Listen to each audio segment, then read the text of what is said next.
रश्मि की बात करें तो उसका फिगर खास नहीं था, लेकिन वो बहुत सुंदर थी।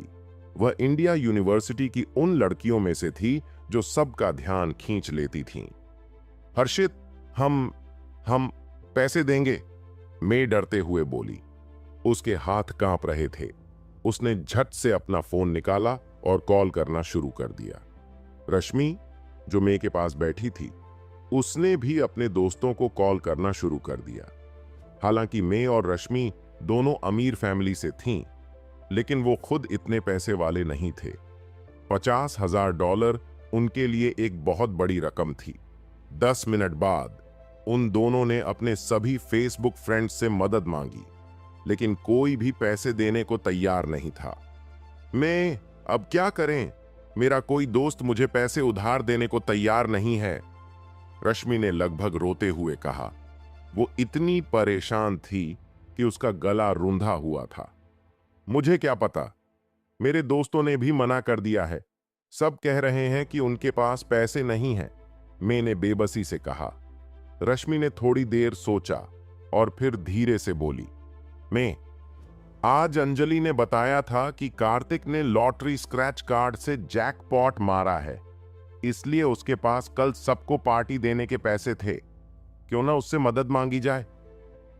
लेकिन हमने कल उसे बहुत बेइज्जत किया था, क्या वो हमारी मदद करेगा? मैंने झिझकते हुए पूछा। अभी हमारे पास और कोई ऑप्शन नहीं है, एक बार कोशिश तो करते हैं, रश्मि ने कहा। ठीक है, मैंने मजबूरी में सिर हिलाया और कार्तिक का नंबर डायल किया। क्लासरूम में कार्तिक ने मे की कॉल देखी। उसे अंदाजा था कि कॉल किस लिए है, इसलिए उसने तुरंत कॉल काट दी। मैंने हार नहीं मानी और दोबारा कॉल किया। कौन है? कार्तिक ने अनजान अंदाज में पूछा। कार्तिक, मैं मे हूं। मुझे अभी $1 लाख की जरूरत है, क्या तुम मदद कर सकते हो? मैंने अपनी बात सीधे कह दी, लेकिन उसकी आवाज में घबराहट साफ झलक रही थी। मैं तुम्हें पैसे क्यों दूं? कार्तिक ने ठंडे स्वर में कहा। तुम मैं उसकी बात सुनकर हैरान रह गई। उसने गुस्से में कहा, क्या तुमने अंजलि से अभी ब्रेकअप नहीं किया है? अगर तुम मुझे पैसे दे दोगे तो मैं तुम्हारी गर्लफ्रेंड बन जाऊंगी।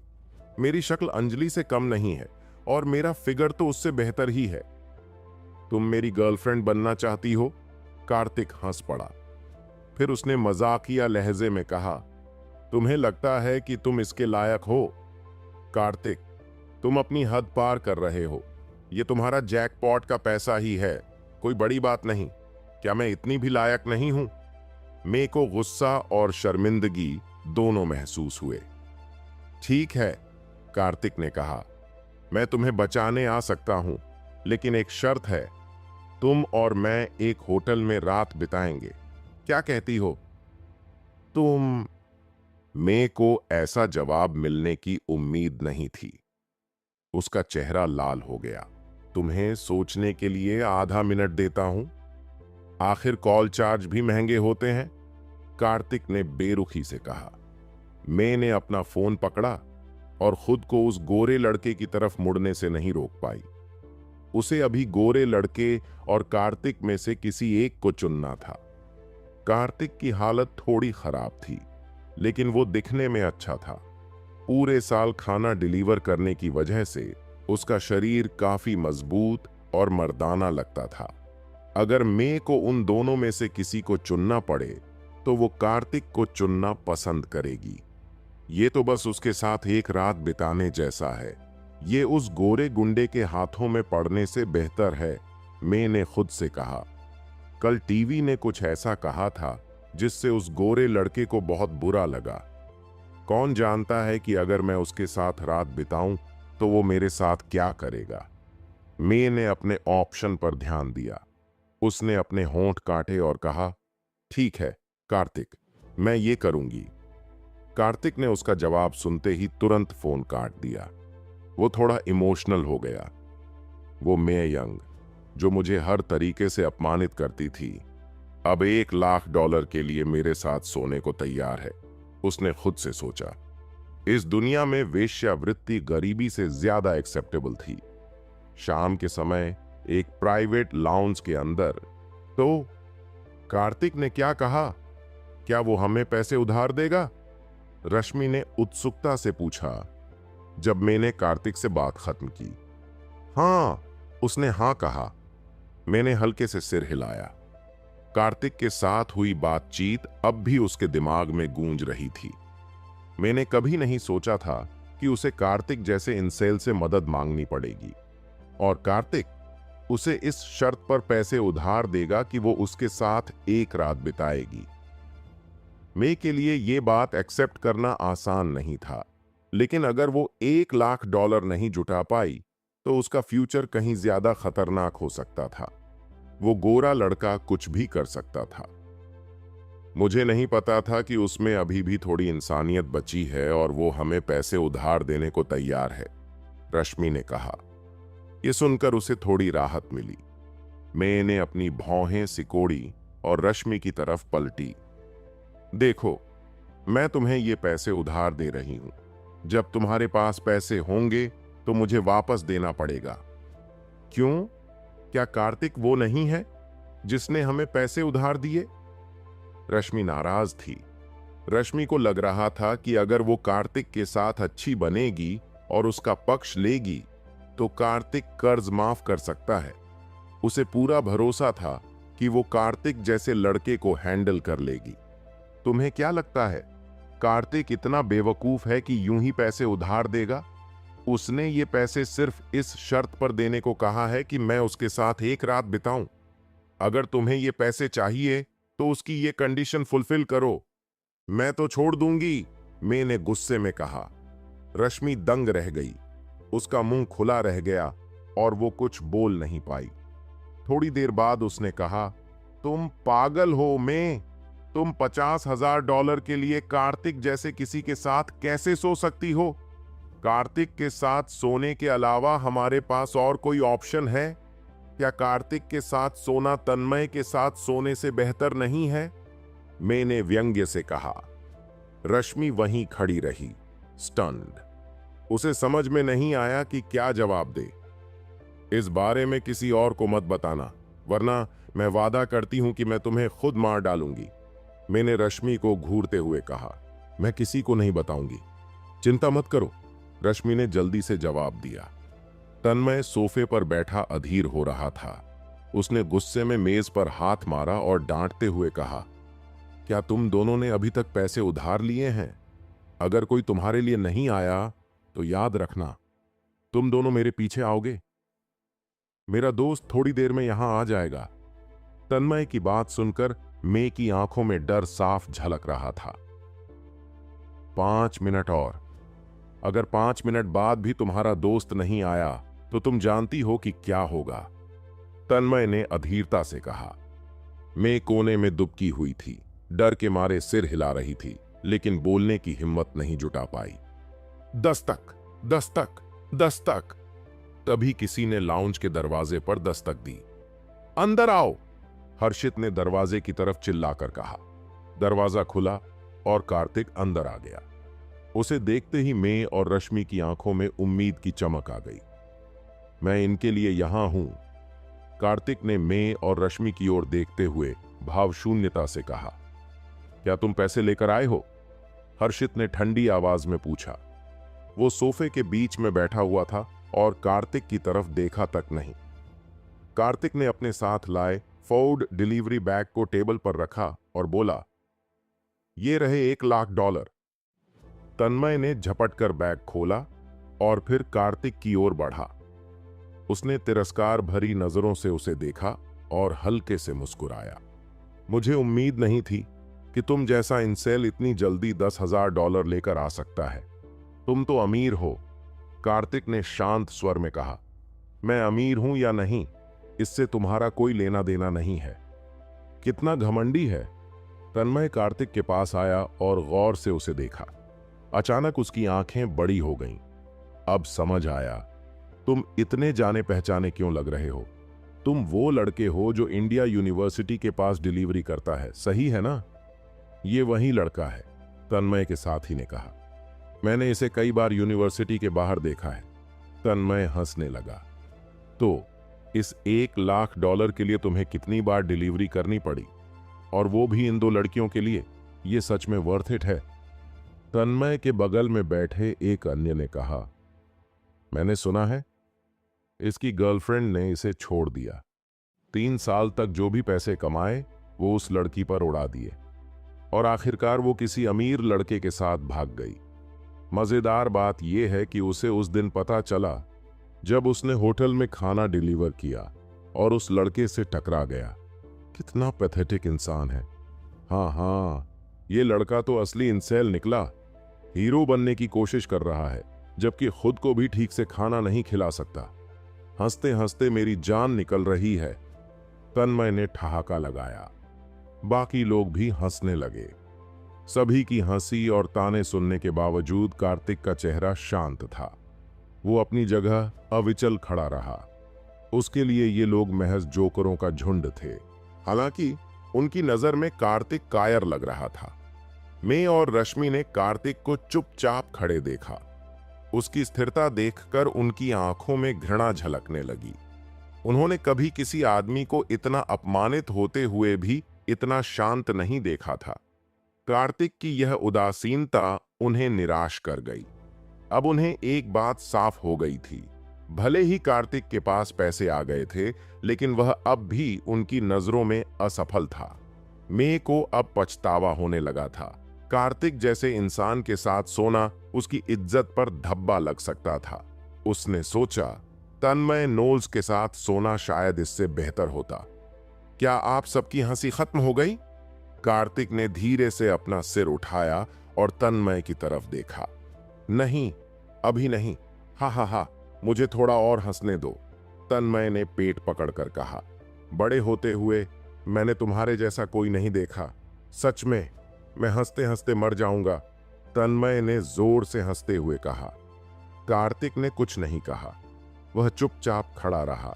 रश्मि और मैं चुपचाप उसकी ओर देख रही थीं। तन्मय को अपनी हंसी रोकने में थोड़ी देर लगी। उसने कार्तिक की ओर देखा और बोला, ठीक है, चूंकि तुम पैसे लेकर आए हो, मैं तुम्हारे लिए मुश्किलें नहीं खड़ी करूंगा, लेकिन एक काम करो, मेरे जूते चाट कर साफ करो और मैं तुम सबको जाने दूंगा। तन्मय की बात सुनकर कार्तिक की नजरें अचानक सख्त हो गईं। उसने बिना पलक झपकाए तन्मय को देखा। कमरे में गहरा सन्नाटा छा गया। तन्मय ने महसूस किया कि कार्तिक शायद ऐसा करने के मूड में नहीं था। उसने घुड़की देते हुए कहा, क्या तुम बहरे हो? मैंने कहा, मेरे जूते चाट कर साफ करो। सुनाई नहीं दिया क्या? मैंने तुम्हें पैसे दे दिए, तुम्हें और क्या चाहिए? कार्तिक ने धीमी आवाज में कहा।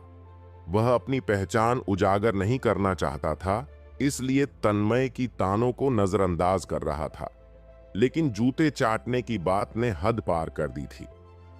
तुमने मेरी बात नहीं सुनी क्या?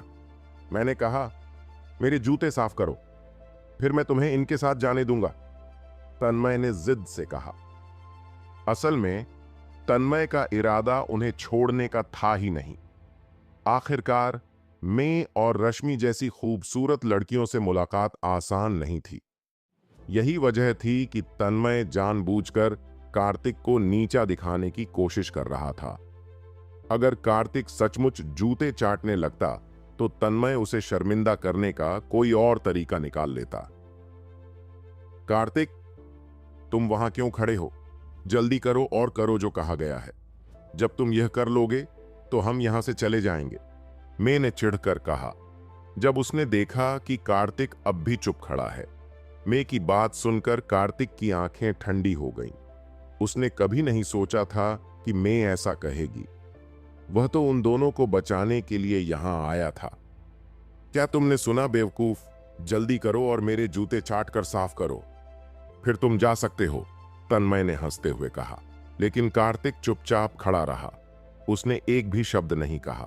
तभी कमरे में एक कड़कती आवाज गूंजी, तन्मय, बकवास बंद करो। यह हर्षित था जो अब तक चुप था, लेकिन अब अचानक चिल्ला पड़ा, हर्षित, तुम? तन्मय ने उलझन में हर्षित की ओर देखा। उसे समझ नहीं आया कि हर्षित उसे क्यों रोक रहा था। चूंकि कार्तिक पैसे लेकर आया है, इसलिए उसके लिए मुश्किलें खड़ी करना बंद करो, उन्हें जाने दो, हर्षित ने सख्ती से कहा। लेकिन मैं, तन्मय थोड़ा झिझकता हुआ बोला। मैंने कहा था उसे जाने दो, क्या मेरी बात साफ नहीं हुई? हर्षित ने ठंडी आवाज में डांटते हुए कहा। तन्मय ने हर्षित को कुछ पल देखा और फिर बेमन से बोला, ठीक है, आज अपनी किस्मत समझो, इन दोनों को ले जाओ और भाग जाओ, लेकिन आइंदा मुझे तुम लोगों से कभी सामना ना हो। जैसे ही तन्मय ने यह कहा, मैं और रश्मि तुरंत कार्तिक की ओर दौड़ पड़ी। कुछ ही देर में तीनों वहां से चले गए। बाहर निकलने पर रश्मि ने कार्तिक की ओर देखा और तिरस्कार से बोली, कार्तिक, मैंने सुना है कि तुमने हमें पैसे इसलिए उधार दिए क्योंकि मैंने तुम्हारे साथ सोने का वादा किया है। ये सच है क्या? अगर ऐसा है भी तो इससे तुम्हारा क्या लेना देना? कार्तिक ने ठंडे स्वर में जवाब दिया, ओह, बेशक है। तुम जैसे किसी को मैं के साथ सोने का सपना भी नहीं देखना चाहिए। कभी आईने में खुद को देखा है? रश्मि ने ताना मारते हुए कहा। फिर उसने मैं का हाथ पकड़ा और बोली, तुम्हें पैसे लौटा देंगे, लेकिन ये सोने वाला प्लान भूल जाओ। चलो मैं। रश्मि ने यह कहकर मैं का हाथ खींचा और उसे ले जाने लगी। उसने कार्तिक को धन्यवाद तक नहीं कहा। मैं ने भी पीछे मुड़कर देखा और जाने लगी। आखिर वह अभी भी कुंवारी थी। कार्तिक जैसे किसी इंसान के साथ अगर हिम्मत है तो जाओ, लेकिन याद रखना, अगर मैं तुम दोनों को तन्मय से बचा सकता हूं तो उसे फिर से तुम्हें पकड़ने के लिए भी बुला सकता हूं। सोच लो। जैसे ही मैं और रश्मि ने चलना शुरू किया, कार्तिक की ठंडी आवाज ने उन्हें रोक दिया। मैंने उसकी बात सुनकर पल भर के लिए रुककर कांपते हुए ठहराव ले लिया। कार्तिक, ये बहुत ज्यादा है। हम सहपाठी हैं, क्या ऐसा करना जरूरी है? रश्मि पलटी और गुस्से से बोली, जब तुम दोनों ने मुझे परेशान किया था तब ये बात याद नहीं आई थी रश्मि? कार्तिक ने हल्की मुस्कान के साथ कहा। तुम। रश्मि उसकी बात सुनकर दंग रह गई। रश्मि, इस बात को तुम भूल जाओ। मैं बस उसके साथ एक रात बिता लूंगी, वरना तन्मय सच में हमें फिर पकड़ लेगा। मैंने घबराते हुए फुसफुसाया। मैं तुम्हें उसके जैसे इंसान के साथ खुद को बर्बाद करने नहीं दूंगी, रश्मि चिल्लाई। उसकी बड़ी बड़ी आंखें गुस्से से चमक रही थीं। तुम्हें कोई परेशानी है तो मैं तुम्हें रोक नहीं रहा, तुम भी मेरे साथ रह सकती हो। कार्तिक ने तंज कसते हुए रश्मि की तरफ देखा। ये सुनते ही रश्मि ने तुरंत मैं का हाथ छोड़ा और पीछे हट गई। उसने जल्दी जल्दी कहा, चिंता मत करो, मैं किसी को नहीं बताऊंगी। इतना कहकर रश्मि तेजी से वहां से चली गई। उसे डर था कि कार्तिक कहीं उसे रोकने न लगे। इस बीच मैं निराश होकर रश्मि की पीठ को घूर रही थी। उसे समझ नहीं आ रहा था कि क्या कहे। कार्तिक ने एक टैक्सी बुलाई और मैं से कहा, बस वहीं खड़ी मत रहो, टैक्सी में बैठ जाओ। मैं थोड़ी देर अपनी जगह पर खड़ी रही। एक पल के लिए झिंझकी, फिर उसने दांत पीस लिए और कार्तिक के पीछे टैक्सी में बैठ गई। 10 मिनट बाद कैब स्टार होटल के प्रवेश द्वार पर रुकी। कार्तिक को पता था कि इंडिया यूनिवर्सिटी से कई जोड़े हर वीकेंड यहां आते हैं। हालांकि उसने खुद पहले कभी किसी होटल में कदम नहीं रखा था, इसलिए उसे और किसी जगह का अंदाजा नहीं था। वह मे को सिर्फ यहीं ला सकता था। यह तुम्हारा प्लान है कार्तिक, फिर भी तुम मुझे इस तरह के जर्जर होटल में लाए हो, मैंने टैक्सी से उतरते हुए कहा। उसके चेहरे पर असंतोष झलक रहा था। कम से कम मैं तुम्हें होटल तक तो ले आया। क्या तुम चाहती हो कि मैं तुम्हें जंगल में ले जाऊं और तुम्हारे साथ वहीं करूं? कार्तिक ने बिना किसी भाव के जवाब दिया। तुम। कार्तिक की बात सुनकर मैं तुरंत शर्मा गई।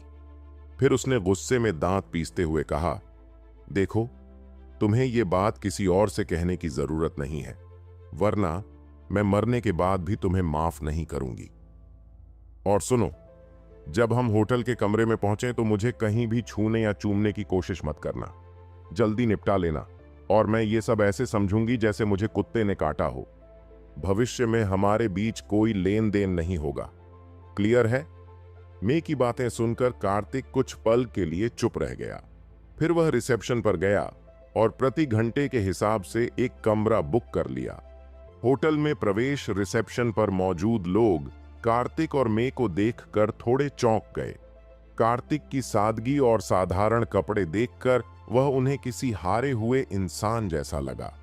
वहीं मे सुंदर और आत्मविश्वासी दिख रही थी। दोनों किसी जोड़े जैसे बिल्कुल भी नहीं लग रहे थे। हालांकि मे का दिल जोर जोर से धड़क रहा था।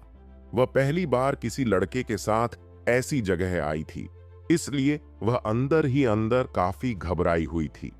कमरे के दरवाजे के पास खड़े होकर वह हिचकिचा रही थी। अंदर जाने की हिम्मत नहीं जुटा पा रही थी। अंदर आ जाओ, कार्तिक ने दरवाजा खोलते हुए भावशून्यता से कहा। नहीं, मैं नहीं जाऊंगी।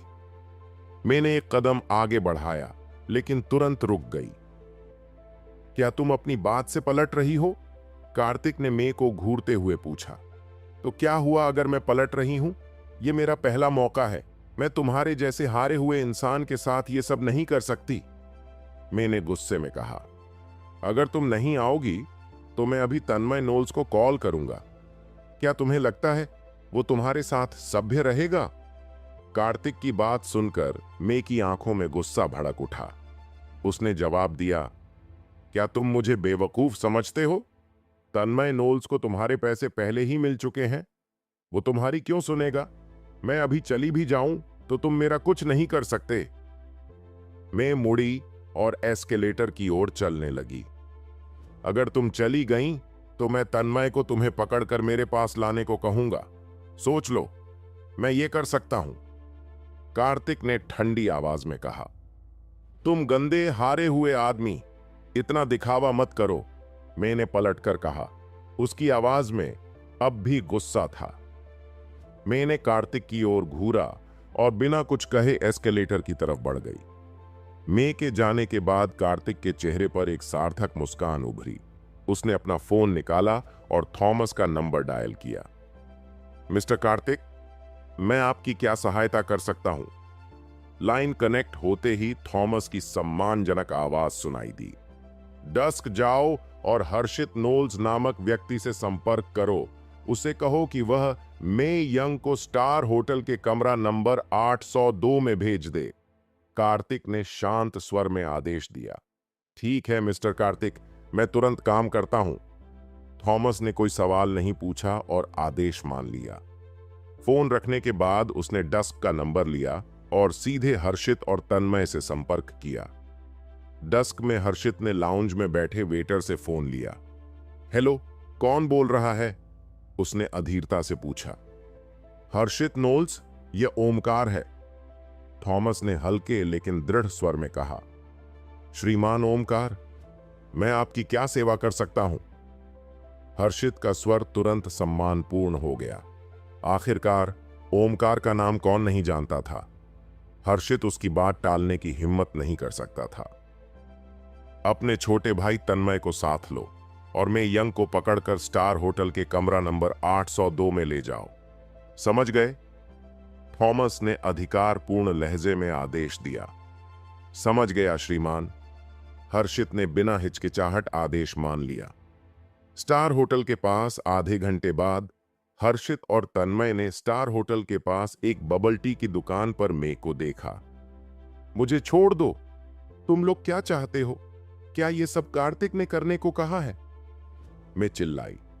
चुप रहो और अंदर जाओ।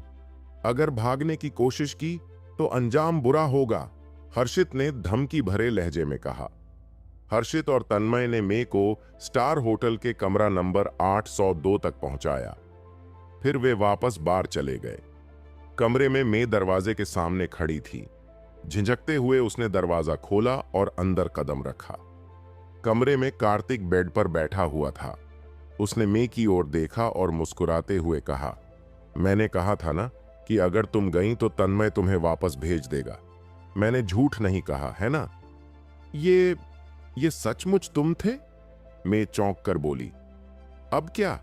कपड़े उतारो, कार्तिक ने बिना किसी हिचकिचाहट के कहा और दरवाजे के पास जाकर उसे बंद कर दिया। तुम क्या कर रहे हो? मैंने घबरा कर चिल्लाया। कार्तिक ने उससे ज्यादा बात नहीं की और सीधा आदेश दे दिया। कार्तिक की बातें सुनकर मैं एकदम दंग रह गई। उसकी आंखों में डर की झलक साफ दिख रही थी। नंदिता ऊपर से बहुत चुलबुली दिखती थी और हमेशा खुले कपड़े पहनती थी, लेकिन अंदर से वह बहुत रूढ़िवादी थी। साथ ही उसका आकर्षक शरीर और बेहद खूबसूरत चेहरा उसे थोड़ा घमंडी बना देता था। शायद इसी वजह से उसने कभी किसी लड़के के साथ कोई रिश्ता नहीं बनाया था। अब जब उसे एक आदमी के सामने अपने कपड़े उतारने के लिए कहा गया, तो यह उसके लिए बहुत बड़ा अपमान था। और वह आदमी कोई साधारण इंसान नहीं था, बल्कि वही कार्तिक था जिसे वह हमेशा नीची नजर से देखती थी। वह सोच भी नहीं सकती थी कि अगर उसने उस दिन कार्तिक की बात मानी तो आगे उसका जीवन कैसा होगा। तुम अपने कपड़े नहीं उतार रही हो, है ना? अच्छा, मैं तन्मय को अभी बुलाता हूं, फिर देखता हूं कि वह तुम्हारे साथ क्या करता है। कार्तिक ने देखा कि मैं अपनी जगह पर चुपचाप खड़ी है। उसने कुछ कदम उठाए और कमरे से बाहर जाने को हुआ। नहीं प्लीज, मैं उतार दूंगी, ठीक है? मैंने जल्दी से अपना हाथ बढ़ाकर कार्तिक का हाथ पकड़ लिया और होंठ काटते हुए बोली, तो फिर जल्दी करो। कार्तिक ने पलटकर उसे सिर से पैर तक घूरा। मैंने गहरी सांस ली और कांपते हाथों से अपनी माइक्रो मिनी स्कर्ट का बटन खोला, फिर धीरे से उसे नीचे उतार दिया। जैसे ही उसने अपनी स्कर्ट उतारी, कार्तिक की नजर उसकी गोरी और पतली टांगों पर पड़ी। उसे यह मानना पड़ा कि मैं का शरीर वाकई बहुत आकर्षक था। इसे किसी चमत्कार से कम नहीं कहा जा सकता। आगे बढ़ो, कार्तिक ने ठंडे लहजे में कहा। मैंने उसे घूरा, फिर कुछ सेकंड झिझकते हुए अपने होंठ काटे और अपना टॉप उतारना शुरू किया। लो कट ब्लाउज उतारने में उसे ज्यादा वक्त नहीं लगा और अब उसका आकर्षक शरीर कार्तिक के सामने था।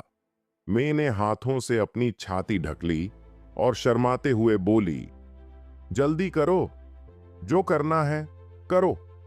कार्तिक ने उसकी बात सुनकर हल्की सी मुस्कान दी और फिर ऐसा कुछ किया जिसकी उसने उम्मीद भी नहीं की थी।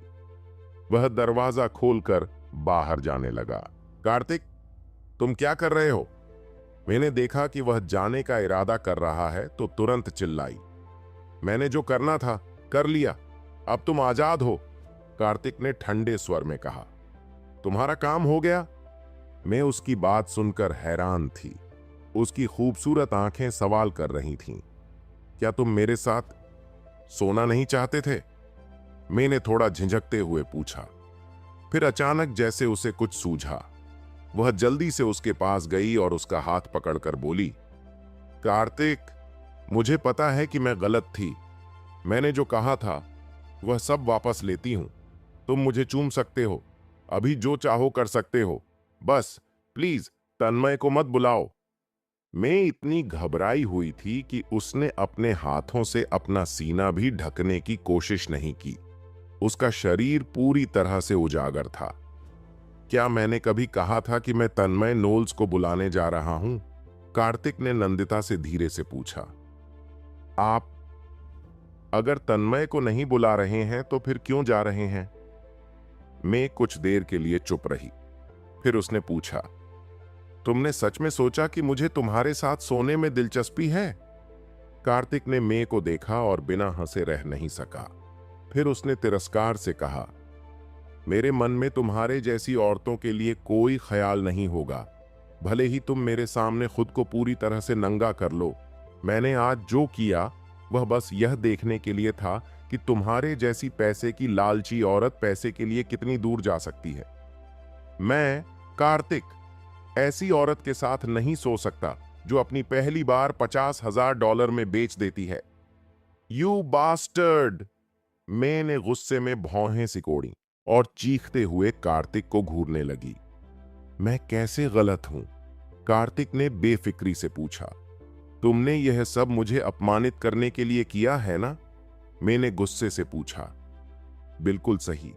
मैं तुम्हें बताना चाहता था कि मैं तुम जैसी औरतों पर उंगली भी नहीं उठाऊंगा, चाहे तुम पूरी तरह से नग्न होकर मेरे बिस्तर पर क्यों न रेंगो। कार्तिक ने तिरस्कार भरे लहजे में जवाब दिया। फिर वह पलटा और कमरे से बाहर चला गया। कमरे में सिर्फ मैं खड़ी रह गई, एकदम अचंभित। कार्तिक के अभी अभी कहे शब्द उसके दिमाग में गूंज रहे थे।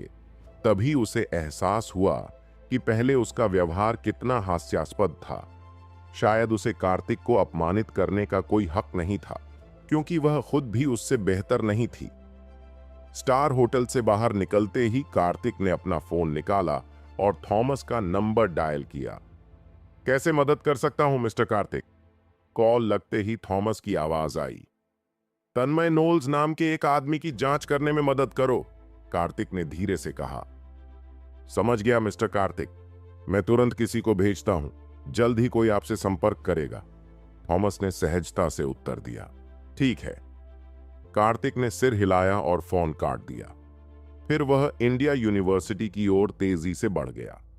यूनिवर्सिटी के गेट के पास पहुंचने से पहले एक बेंटले कार उसके सामने रुकी। सूट पहने एक अधेड़ उम्र का आदमी कार से बाहर निकला और कार्तिक को सम्मानपूर्वक प्रणाम किया। नमस्ते मिस्टर कार्तिक। कार्तिक ने उस आदमी को ऊपर नीचे देखा। तुम थॉमस के आदमी हो? जी हां मिस्टर कार्तिक, मिस्टर ओमकार ने मुझे तन्मय नोल्स की पृष्ठभूमि की जांच के लिए भेजा है। मैंने उसकी सारी जानकारी जुटा ली है।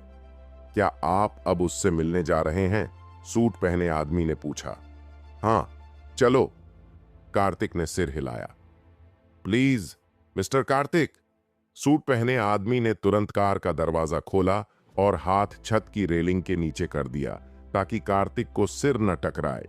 उसकी यह हरकत देखकर कार्तिक को थोड़ा अजीब लगा। तुम्हें ऐसा करने की जरूरत नहीं है, कार्तिक ने धीरे से कहा।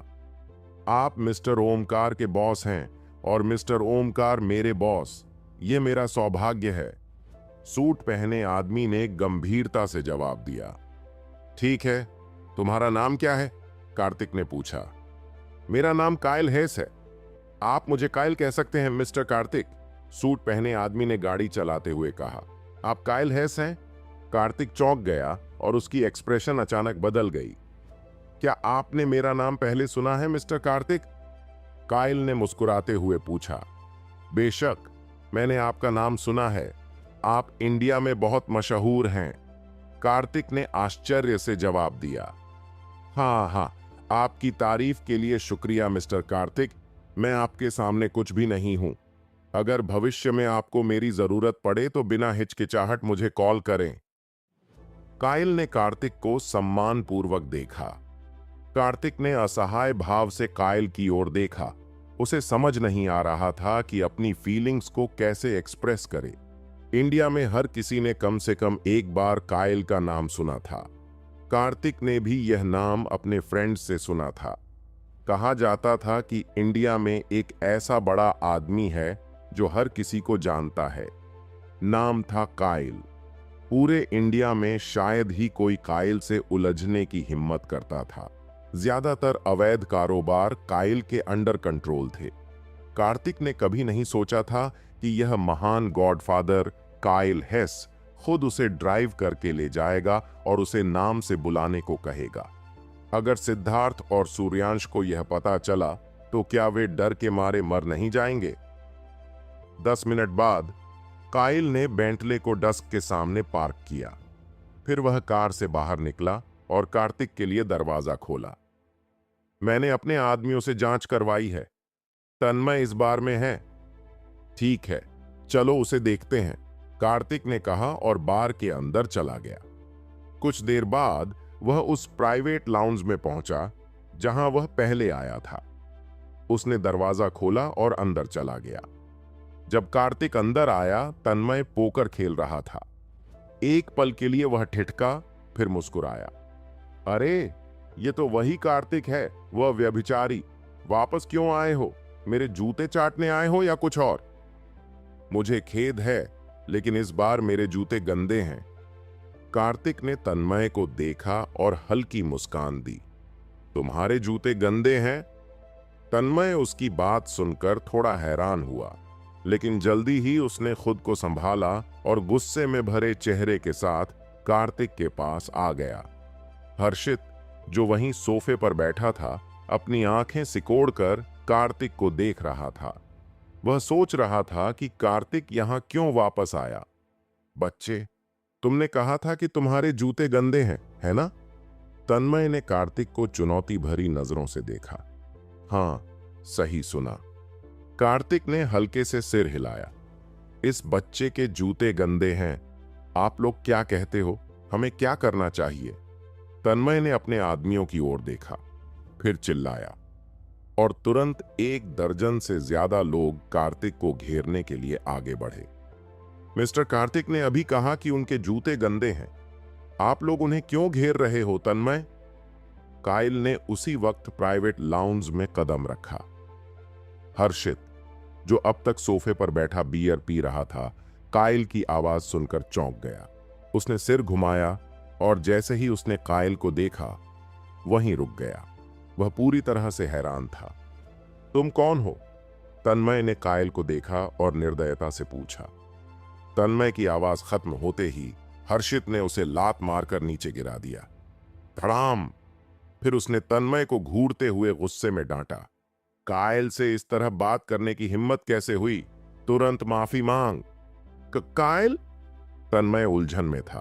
उसने काइल की तरफ देखा और सोचने लगा कि हर्षित ने उसे लात क्यों मारी। तुम मुझे लात क्यों मार रहे हो, हर्षित? ये काइल कौन है? थप्पड़। हर्षित ने बिना रुके तन्मय के चेहरे पर एक और थप्पड़ जड़ दिया और झल्लाते हुए बोला, यह काइल है, काइल हेस, काइल हेस। हर्षित की बात सुनकर तन्मय पूरी तरह से हक्का बक्का रह गया। कमरे में मौजूद बाकी लोग भी डर से सहम गए और सूट पहने उस आदमी को ध्यान से देखने लगे।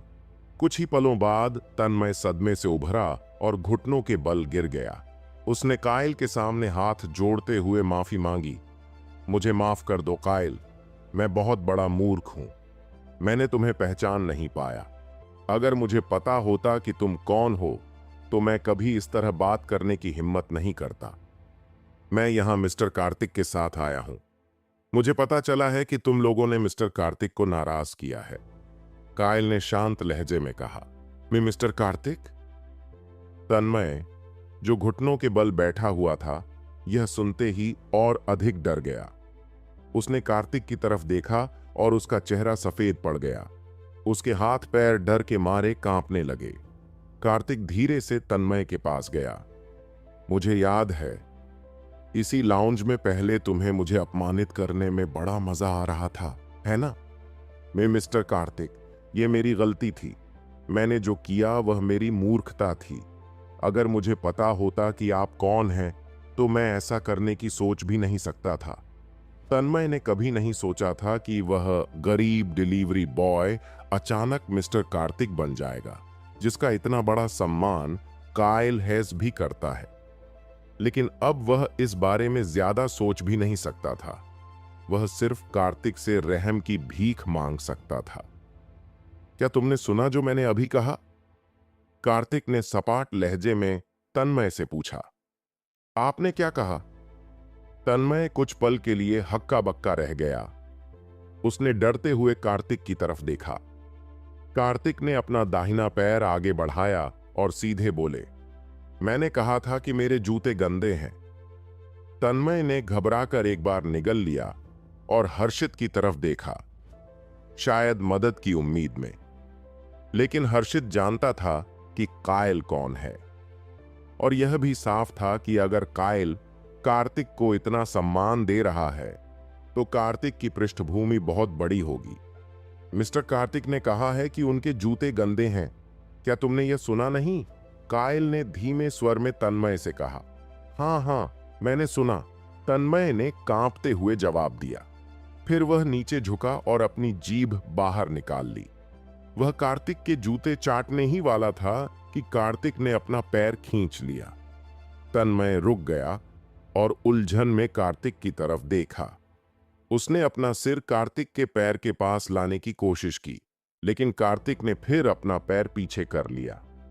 मिस्टर कार्तिक, आप क्या चाहते हैं? तन्मय ने डरते हुए पूछा।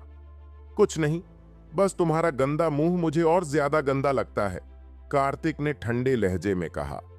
तन्मय शर्मिंदगी के साथ वहीं खड़ा रह गया। उसने झेंपते हुए कहा, बिल्कुल बिल्कुल, मेरा मुंह गंदा है, मैं आपके जूते चाटने लायक नहीं हूं। मेरे जूते चाटने की बात छोड़ो, कार्तिक ने धीरे से कहा। अब मैं तुम्हें कुत्ते की तरह भौंकते हुए सुनना चाहता हूं। बिल्कुल बिल्कुल, वूफ वूफ वूफ। तन्मय कायल से इतना डर गया था कि उसने कार्तिक की बात मानने में जरा भी देरी नहीं की। वह जमीन पर झुक गया और कुत्ते की तरह भौंकने लगा। बाकी लोग यह सब देखकर हंसी रोकने की कोशिश कर रहे थे। इसके बाद कार्तिक ने कायल की ओर देखा और धीमी आवाज में कहा, चलो कायल। हर्षित, जो अब तक स्तब्ध खड़ा था, यह सब देखकर पसीने से तरबतर हो गया।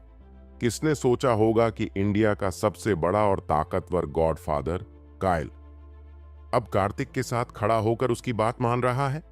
यह देखकर हर्षित को कार्तिक की असली पहचान जानने की और भी ज्यादा उत्सुकता हुई। हाँ मिस्टर कार्तिक, कायल ने सिर हिलाया और सम्मानपूर्वक कार्तिक के पीछे पीछे निजी लाउंज से बाहर निकल गया। हर्षित को अचानक कुछ याद आया। उसने जल्दी से टेबल पर रखे $1,00,000 उठाए और कार्तिक के पीछे भागते हुए बोला, मुझे आज के लिए माफ कर दीजिए मी। कार्तिक, मेरा इरादा आपको ठेस पहुंचाने का नहीं था। कृपया ये पैसे वापस ले लीजिए। पैसे रख लो, ये थोड़े पैसे मेरे लिए कुछ भी नहीं है। कार्तिक ने उदासीन स्वर में जवाब दिया और हर्षित की तरफ देखे बिना ही बार से बाहर चला गया। हर्षित, जिसने अपने हाथों में $1,00,000 पकड़ रखे थे, वहीं खड़ा रह गया। वह शर्मिंदा भी था और हैरान भी। बार के अंदर तन्मय अभी भी घुटनों के बल बैठा हुआ था। उसके चेहरे पर शर्मिंदगी के भाव साफ झलक रहे थे। बार के बाहर कायल ने कार्तिक से पूछा, क्या आप परिणाम से संतुष्ट हैं मिसान कार्तिक? अगर आप चाहें तो मैं तन्मय को और सख्त सजा दिलवा सकता हूं। तन्मय जैसा आदमी गुंडा ही है, उसके शब्दों पर परेशान होने की जरूरत नहीं है। कार्तिक ने शांत स्वर में जवाब दिया।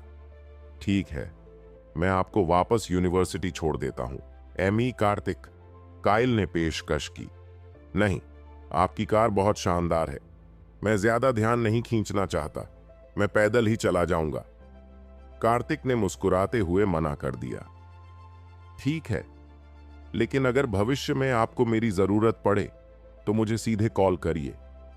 जरूर, कार्तिक ने सिर हिलाया और बार से बाहर निकल गया। कायल के जाने के बाद कार्तिक अकेले सड़क पर चलने लगा। सड़क पर गाड़ियों के शोर को सुनते हुए वह बीते दिनों की घटनाओं के बारे में सोचने लगा। पैसा कभी कभी लोगों को उनके कपड़े ही नहीं, बल्कि उनकी इज्जत और आत्मसम्मान भी उतारने पर मजबूर कर देता है। कार्तिक ने हल्के से हंसते हुए खुद से कहा। तभी उसका फोन बजा। उसने फोन निकाला और स्क्रीन पर देखा। यह एक अनजान नंबर था।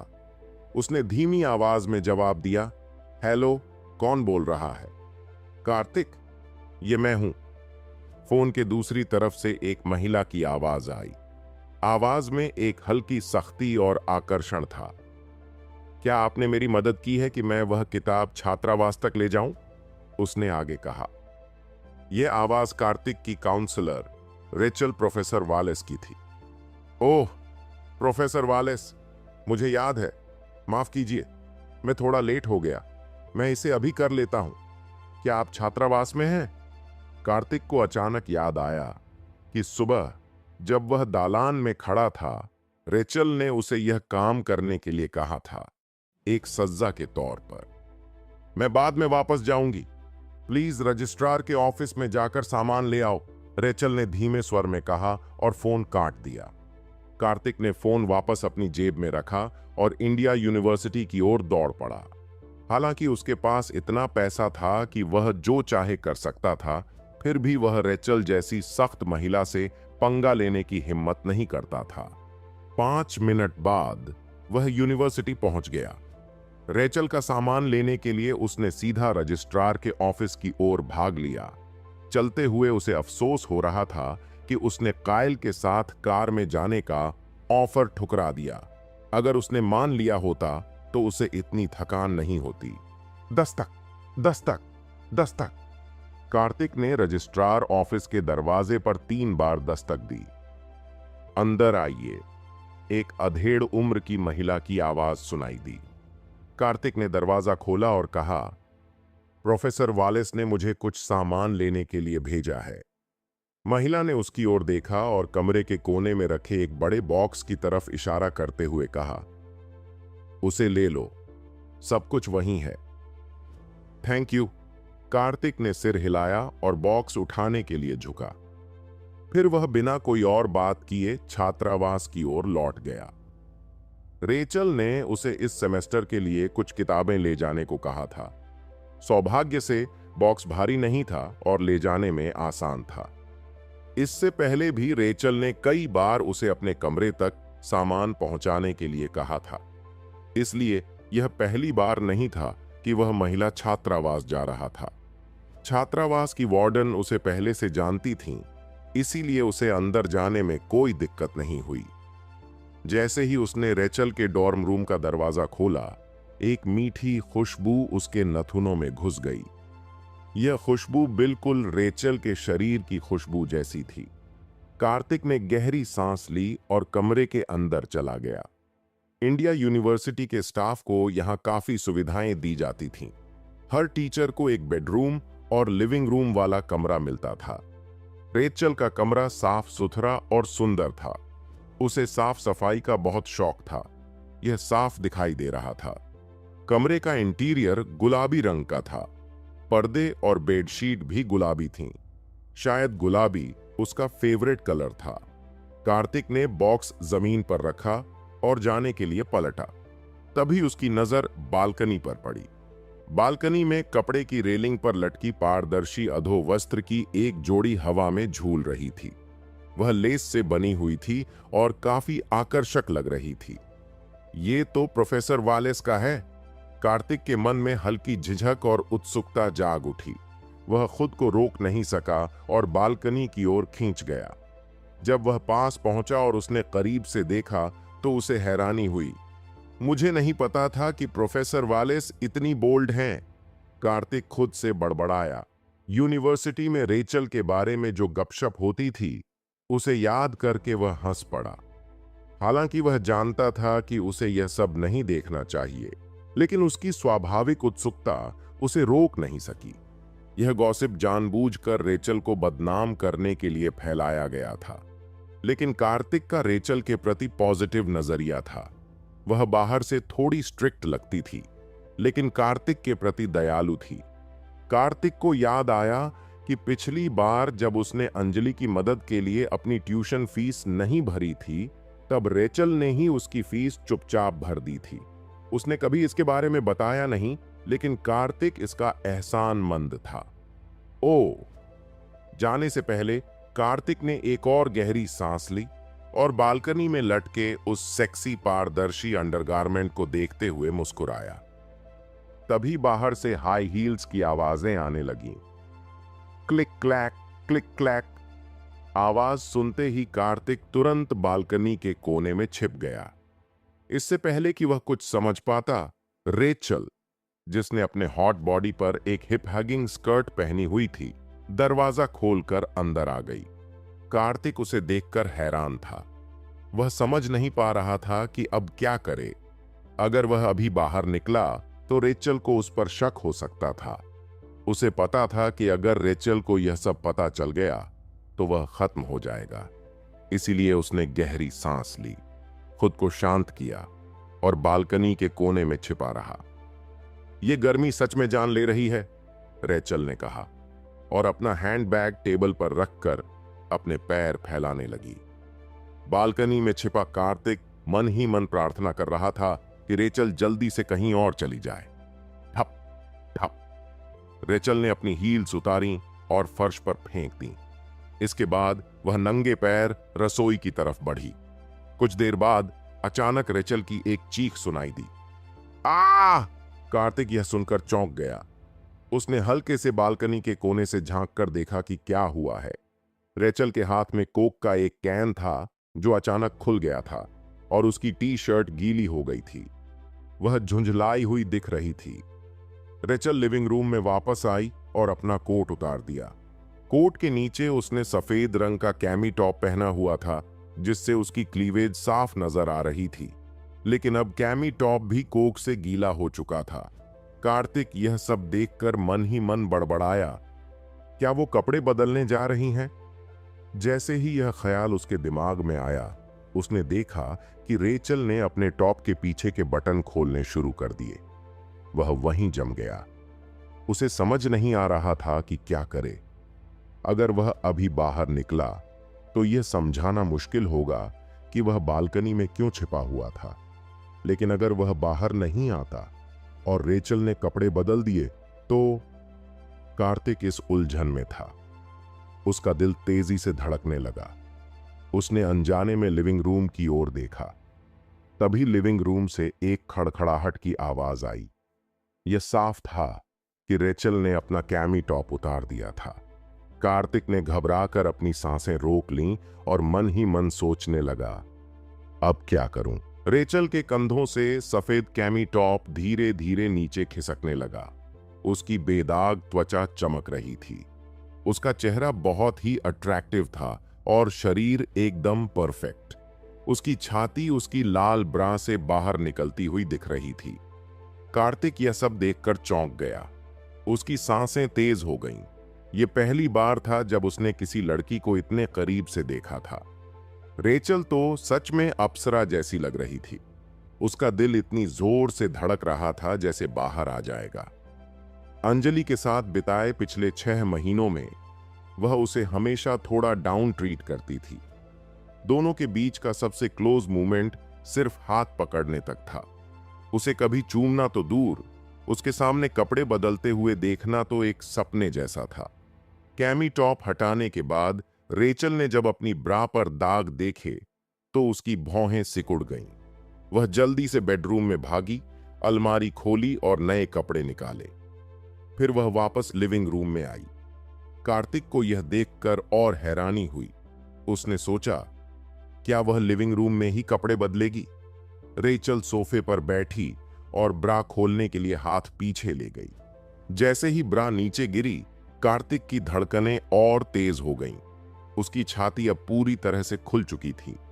कार्तिक वहीं जड़वत खड़ा रहा। ब्रा बदलने के बाद रेचल ने एक छोटी स्कर्ट उठाई। उसने शीशे में खुद को देखा, स्कर्ट को होल्ड किया और चेक किया कि यह सही लग रही है या नहीं। फिर उसने स्कर्ट पहन ली। रेचल को ऐसी शॉर्ट स्कर्ट्स पहनना बहुत पसंद था। वह अक्सर इन्हें क्लास में पहनती थी। उसकी स्कर्ट्स के साथ लंबे पैरों पर नजरें रुक जाती थीं। यह सब उसके फिगर को परफेक्टली कॉम्प्लीमेंट करता था। शॉर्ट स्कर्ट पहनने के बाद उसने एक टी शर्ट और हाई हील्स पहने। कार्तिक ने राहत की सांस ली। उसने सोचा कि अब वह जा रही है। लेकिन जैसे ही रेचल दरवाजे के पास पहुंची, उसकी नजर अचानक लिविंग रूम में रखे बड़े बक्से पर गई। उसने रुककर बालकनी की ओर देखा, फिर अपने ऊंची एड़ी के जूतों में चलते हुए बालकनी की तरफ बढ़ी। शिट! कार्तिक का दिल तेजी से धड़कने लगा। उसने देखा कि रेचल उसकी ओर बढ़ रही है। बालकनी में छुपने की और कोई जगह नहीं थी। Click clack, click clack. Rachel के कदम जैसे जैसे करीब आते गए, कार्तिक के माथे पर पसीना आ गया। कार्तिक ने झिझकते हुए आखिरकार खुद को बाहर कर दिया। प्रोफेसर वालेस, उसने घबराते हुए कहा। कार्तिक! रेचल उसे देखकर चौंक गई। आप वापस आ गईं प्रोफेसर। कार्तिक ने खुद को शांत दिखाने की कोशिश की। तुम बालकनी में क्या कर रहे थे और तुम अंदर कब आए? रेचल थोड़ी असहज हो गई। उसे याद आया कि उसने लिविंग रूम में अपने कपड़े बदले थे। आपने ही मुझसे सामान उठाने को कहा था प्रोफेसर। मुझे लगा आप यहीं होंगी। मैंने सामान अंदर रखा और आपका इंतजार करने लगा। रेचल ने गहरी सांस ली। ओह, ठीक है, लेकिन अगली बार बिना मेरी परमिशन के अंदर मत आना। जी, समझ गया, कार्तिक ने कहा और तेजी से बाहर निकल गया। जब मैं अंदर आया तो मैंने बालकनी पर एक कॉकरोच देखा और उसे तुम्हारे लिए मारने की कोशिश की। लेकिन वह भागने में कामयाब हो गया, कार्तिक ने हड़बड़ाते हुए कहा। उसका चेहरा शर्म से लाल हो गया। रेचल ने उसे संदेह भरी नजरों से देखा। कार्तिक, क्या तुम्हें लगता है कि मैं इस बहाने पर विश्वास करूंगी? मैं सच कह रहा हूं प्रोफेसर वालेस, कार्तिक ने फिर से सफाई दी। रेचल ने भौहें चढ़ाते हुए कहा, तुम मुझसे बेहतर जानते हो कि तुम बालकनी में छुपे हुए थे और अभी अभी मुझे देख रहे थे। ना नहीं, मैंने कुछ नहीं देखा प्रोफेसर वालेस। क्या आपने अपने कपड़े बदले? कार्तिक ने हड़बड़ाते हुए अपना सिर जोर से हिलाया। कार्तिक की घबराहट भरी मुस्कान देखकर रेचल अपनी हंसी रोक नहीं पाई। कार्तिक, अगर तुमने आज सच नहीं बताया तो मैं देखती हूं कि तुम्हें कैसे सजा दूंगी। मैंने सचमुच कुछ नहीं देखा, कार्तिक ने दांत भींचते हुए कहा। क्या तुम्हें यकीन है कि तुमने कुछ नहीं देखा? बिल्कुल, उसने तेजी से सिर हिलाया। अब जबकि रेचल ने उसे पकड़ ही लिया था तो वह अंत तक इनकार करने के मूड में था। ठीक है, रेचल ने हल्की मुस्कान के साथ कहा। उसकी आंखों में शक साफ झलक रहा था। मुझे उम्मीद है कि भविष्य में ऐसा दोबारा नहीं होगा। जरूर जरूर, कार्तिक ने तुरंत हामी भरी। अब तुम जा सकते हो, रेचल ने हाथ से इशारा करते हुए कहा।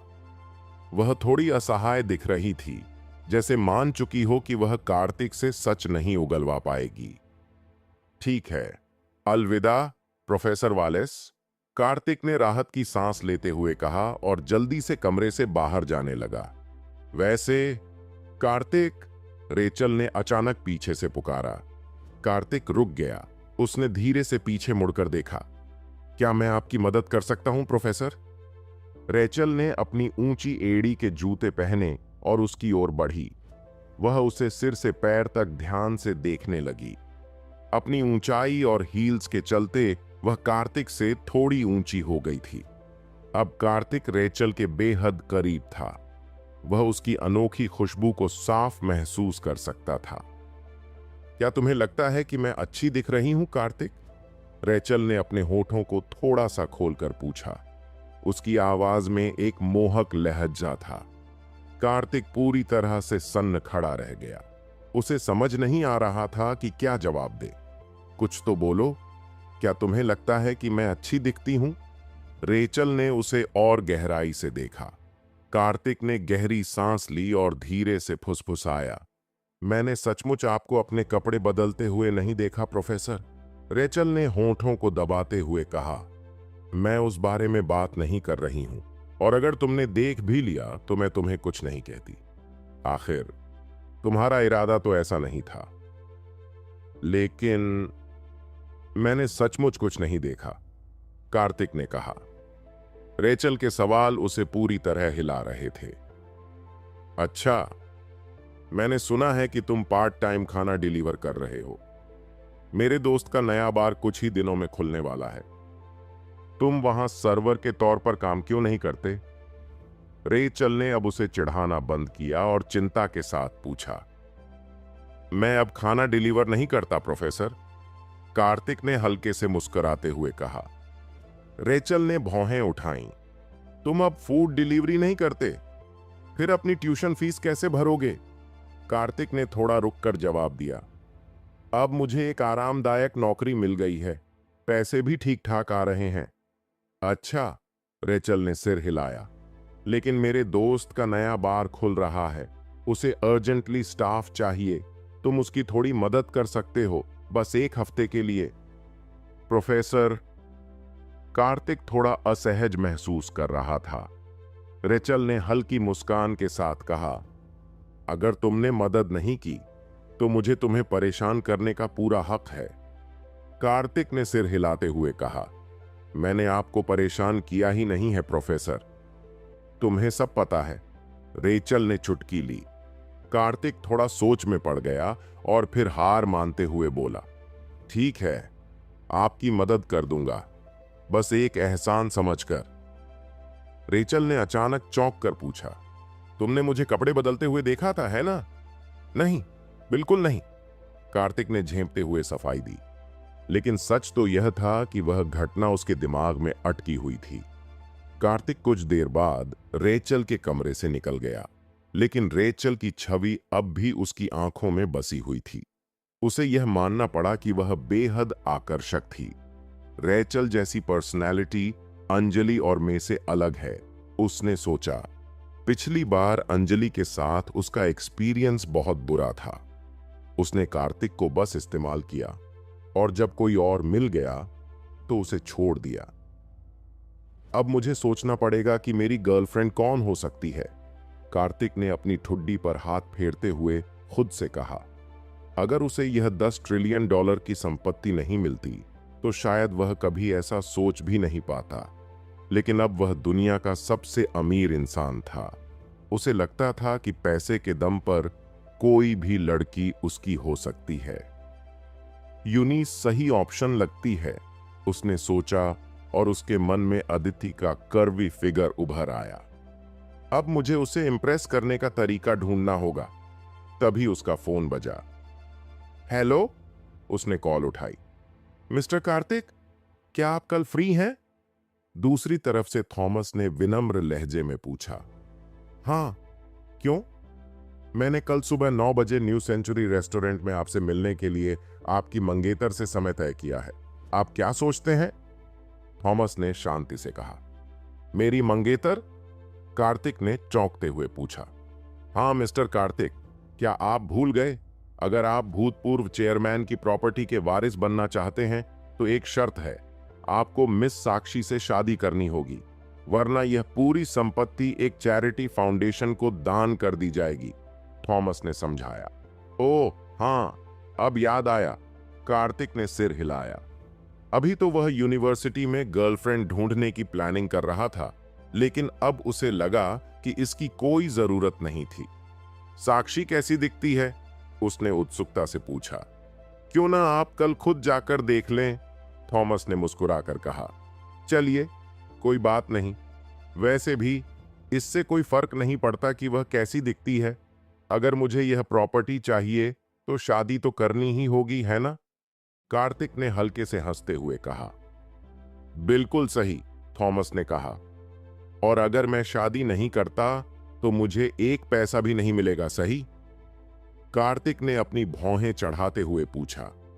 बिल्कुल, थॉमस ने कंफर्म किया।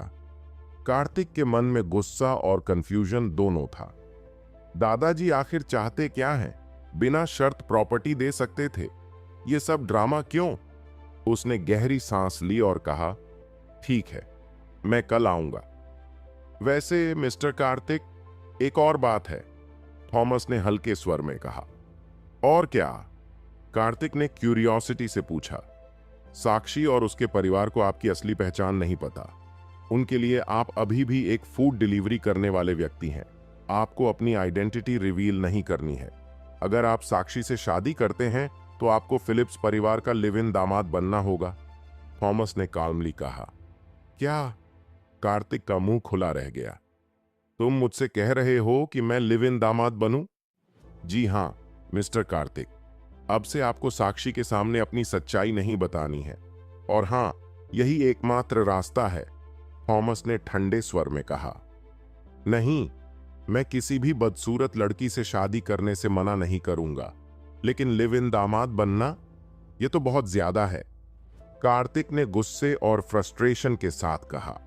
वह जानता था कि वह एक साधारण इंसान है, लेकिन इस शर्त को मानना उसके लिए आसान नहीं था। ये 2 शर्तें हैं जो पूर्व चेयरमैन ने अपनी वसीयत में लिखी हैं। आपने शायद इसे साइन करते वक्त ध्यान से नहीं पढ़ा होगा, मिस्टर कार्तिक, थॉमस ने शांत लहजे में कहा, जैसे वह इसमें कुछ नहीं कर सकता। मुझे लगता है कि मेरे साथ धोखा हुआ है। अगर मुझे पता होता कि इसमें इतनी सारी शर्तें हैं तो मैं इस पर साइन ही नहीं करता, कार्तिक ने उदास होकर कहा।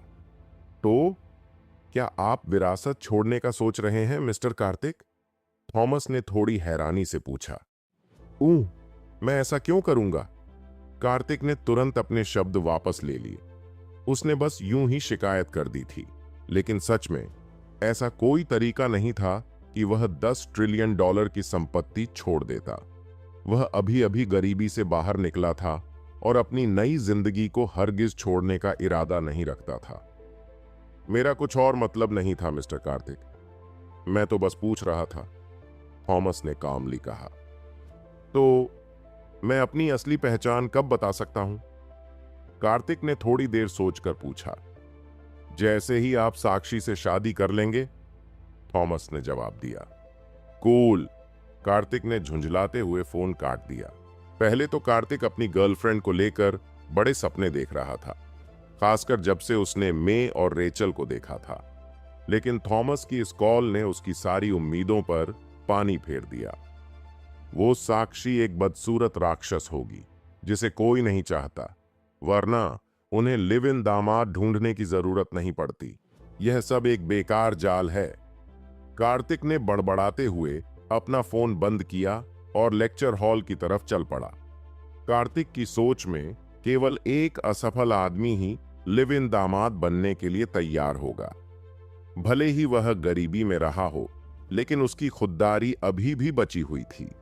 वह किसी भी मुश्किल का सामना कर सकता था, लेकिन लिव इन दामाद बनने का अपमान नहीं सह सकता था।